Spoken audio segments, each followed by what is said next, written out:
Sridhar CC వెబ్సైట్లో login కూడా చేయాల్సినటువంటి అవసరం లేదు. హెడర్లో ఉన్నటువంటి ఫస్ట్ కాలమే అవర్ రిజల్ట్స్. ఇది ఓపెన్ ప్లాట్ఫామ్లోనే ఉంది. ఇయర్ వైజ్గా శ్రీధర్ సిసిలో చదువుకొని ఎంతమందికి ఉద్యోగాలు వచ్చినాయి అనేవి మేము క్లియర్గా ఇక్కడ మెన్షన్ చేయడం జరుగుతుంది.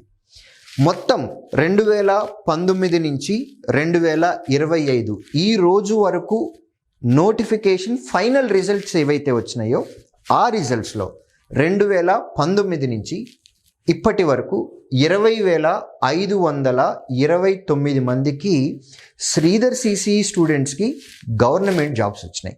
ఇందులో పబ్లిక్ సెక్టర్ జాబ్స్ ఉన్నాయి, స్టేట్ గవర్నమెంట్ జాబ్స్ ఉన్నాయి, సెంట్రల్ గవర్నమెంట్ జాబ్స్ కూడా ఉన్నాయి.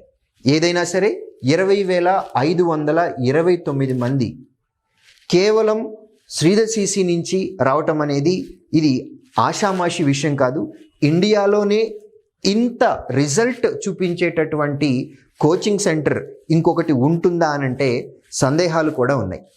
మీకు ఓపెన్ ప్లాట్ఫామ్లో మీకు చూపించడం జరుగుతుంది. 2019వ సంవత్సరంలో 3,935 మందికి ఉద్యోగాలు వచ్చినాయి. 2020లో కోవిడ్ సంవత్సరము, అందులో నోటిఫికేషన్లు వచ్చినాయి కూడా క్యాన్సిల్ అవ్వటం జరిగింది. దానివల్ల ఆ సంవత్సరంలో మాత్రమే 1,288 ఉద్యోగాలు వచ్చినాయి. 2021వ సంవత్సరంలో 3,431, 2022లో 3,158.